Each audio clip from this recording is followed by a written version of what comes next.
Boa noite, pessoal. Eu vou fazer aqui uma revisão para vocês, certo?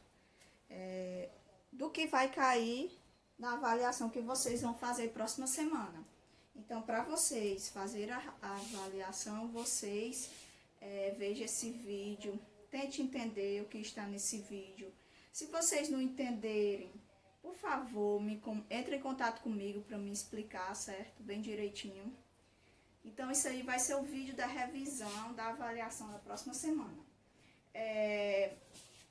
Na avaliação, eu vou abordar para vocês praticamente a química na agricultura. Então, eu vou falar aí dos agrotóxicos.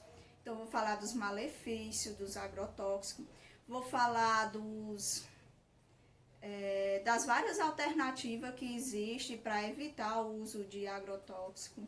Então, a gente vai ver um pouco tudo aquilo relacionado à química na agricultura.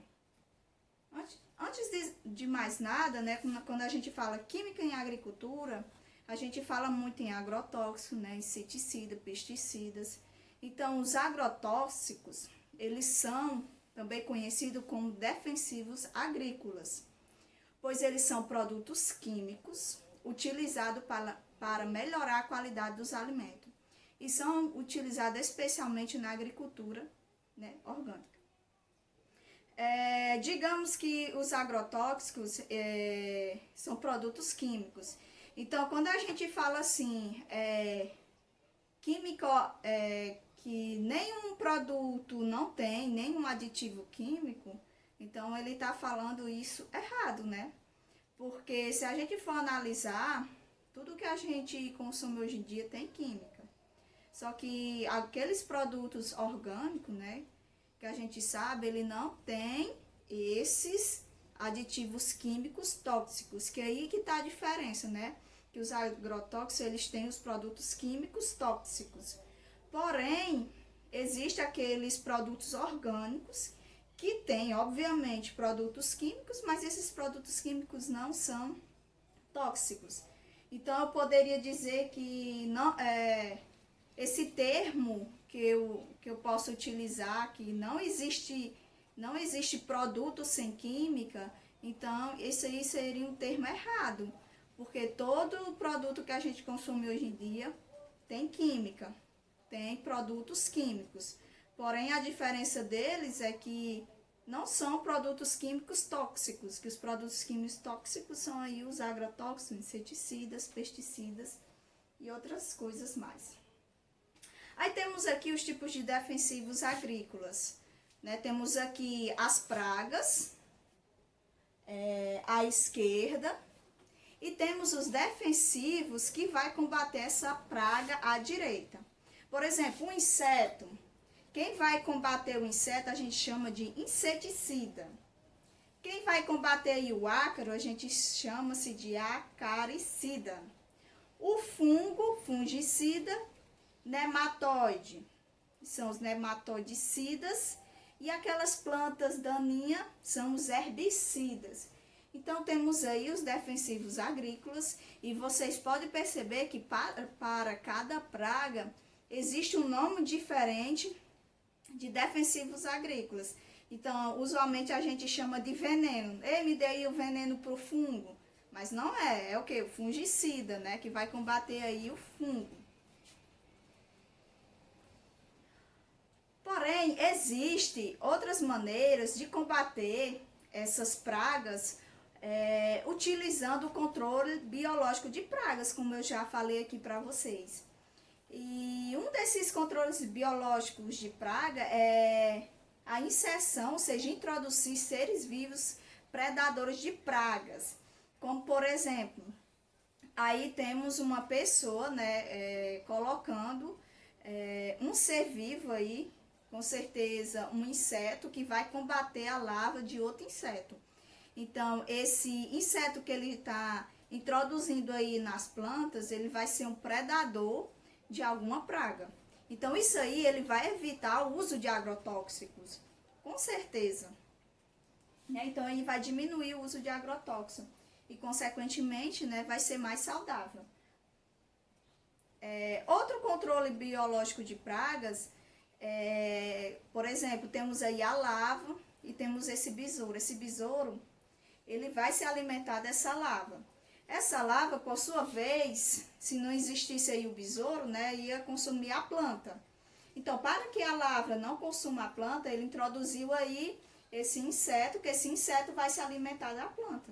Então, isso vai fazer com que utilize menos agrotóxico ou não utilize nenhum tipo de agrotóxico. Quais seriam as vantagens, né, desse tipo de controle biológico de praga? Seria plantas, né, uma alimentação mais saudável, consequentemente, com o uso de agrotóxico, eu posso prejudicar e matar algum animal, por exemplo, as abelhas. Com grande quantidade de agrotóxico inserida aí no meio ambiente, é prejudicial para as abelhas, pois as abelhas, elas têm tipo um sensor.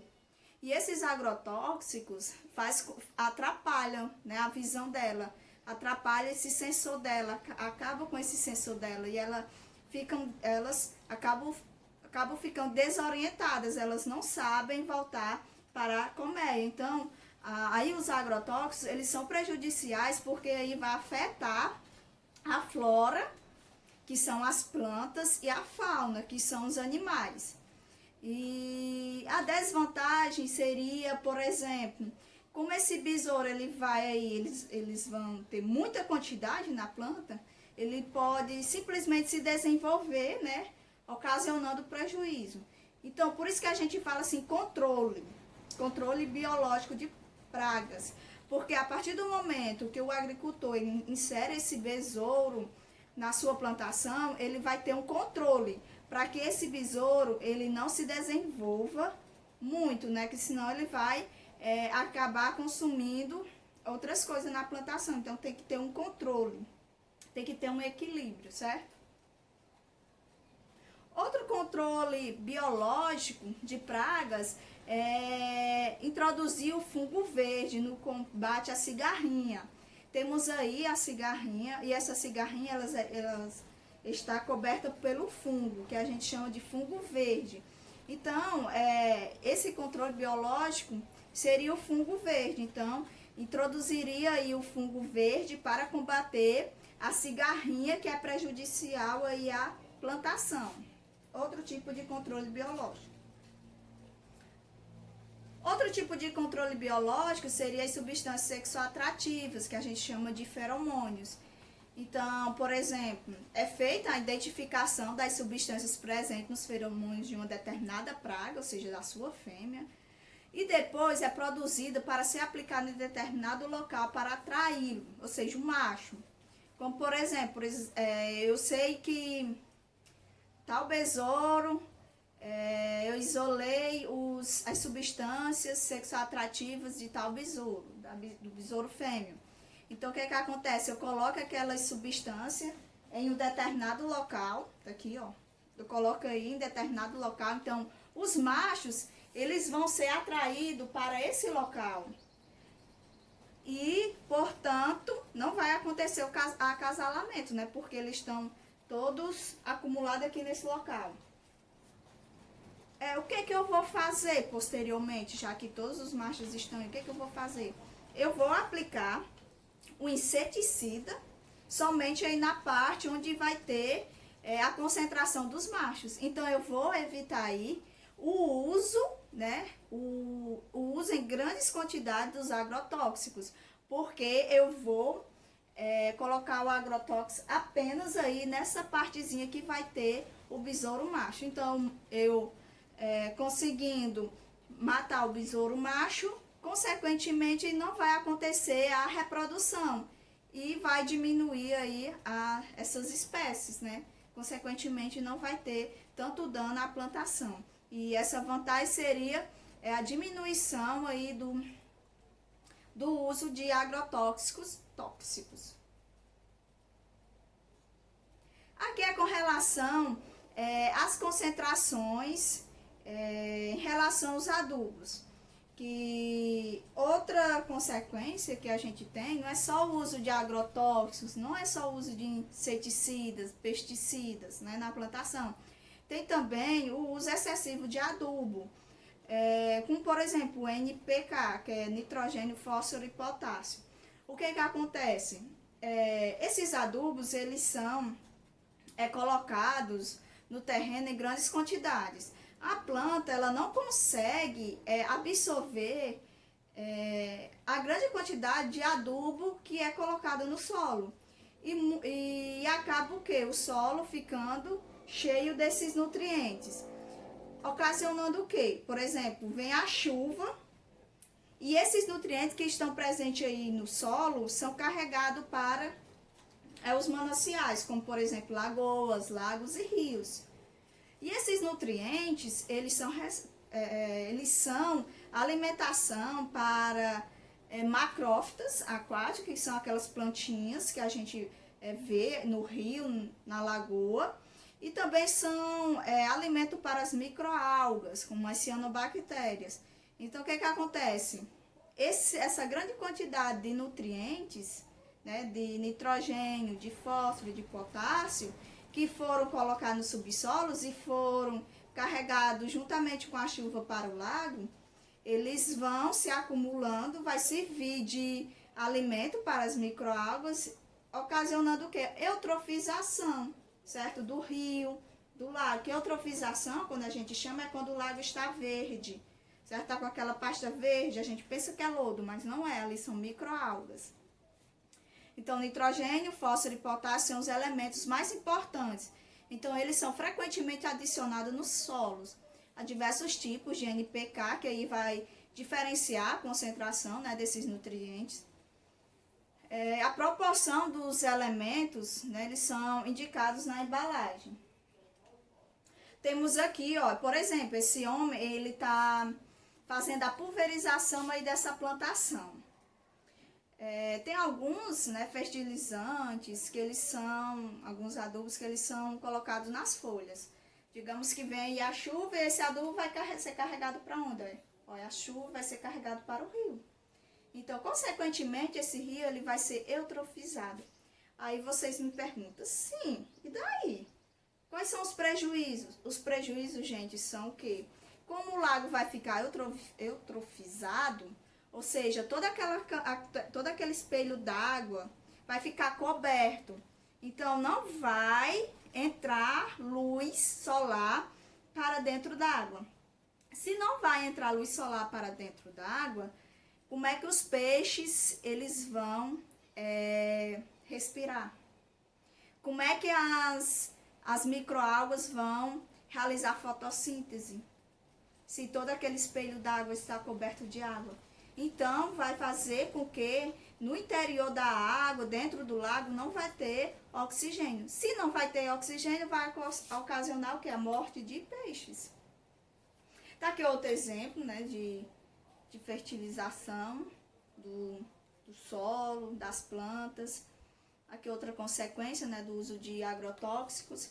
Esses agrotóxicos que são aplicados, pulverizados, eles vão para a atmosfera e durante a chuva eles são carregados aí para os mananciais, né, os cursos d'água, seja lagos, rios, lagoas.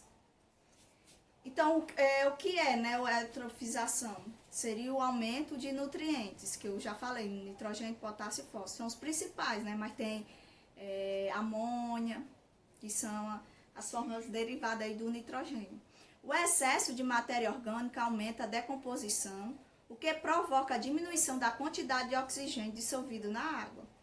Com mais nutrientes, as águas reproduzem-se sem controle, impedindo a entrada de luz solar nas zonas mais profundas, matando os seres vivos e aumentando ainda mais a decomposição e empobrecimento da água em oxigênio. Ou seja, se aqueles peixes, né, eles não vão ter oxigênio, eles vão morrer. Então, quando eles vão morrer, entra aí as bactérias para fazer a decomposição deles. E as bactérias, para realizar a sua decomposição, tem aquelas bactérias que não precisam de oxigênio, que são as bactérias anaeróbicas. Então, elas produzem grande quantidade de substâncias tóxicas. Então, aí que vai aumentar a toxicidade aí desse ambiente aquático. Ó, Perceba que aqui está bem escuro, né? Veja como mostra aqui as microalgas. Aqui, ó, nesse ambiente já tem as macrófitas. Essas macrófitas impedem que a luz solar entre para o fundo do mar. Por isso que aqui está bem escuro. Veja que a diferença, ó. Aqui é o ambiente eutrofizado, o ambiente aquático eutrofizado. Perceba que ele é mais escuro. Esse daqui é mais claro. Perceba que a luz solar ele consegue penetrar ao fundo. Aqui não consegue penetrar ao fundo. Perceba que aqui também não tem algas, ó. Aqui já tem uma diversidade de algas, aqui não tem. Se não tem, não vai ter algas para produzir o oxigênio. Então vai ficar pouco oxigênio para esses peixes. Outra coisa é a diversidade. Aqui tem bem mais peixe, aqui só tem 2. Ou seja, a diversidade aqui é bem maior por conta da disponibilidade de oxigênio. Aqui já tem bem menos porque tem pouco oxigênio. Aqui, né, temos o baixo nível de nutrientes, boa penetração de luz, alto nível de oxigênio dissolvido, pouco crescimento de algas, alta diversidade de peixes. Aqui temos alto nível de nutrientes, pouca penetração de luz, pouco oxigênio dissolvido, algas turvas, que a gente fala, a água aqui ela está escura por conta da grande quantidade de microalgas. Alto crescimento de algas, baixa diversidade de peixes. Temos aqui outros exemplos de ambientes eutrofizados. Olha aqui, isso aqui com certeza tem grande quantidade de nutrientes. Aqui, gente, não tem como, é impossível que a luz ele penetre lá no fundo, não tem como. Então acaba não tendo oxigênio. As algas que ficam lá no fundo, eles não vão produzir oxigênio porque não tem, então acabam morrendo. Se não tem essas microalgas para produzir o oxigênio, o que acontece? Os peixes vão morrer. Aqui é um ambiente eutrofizado, aqui é outro ambiente eutrofizado, essas macrófitas aquáticas acabam impedindo a entrada de luz solar para o fundo. Então, consequentemente, não vai ter a produção de oxigênio. Só qualquer dúvida pode procurar para mim tirar a dúvida de você.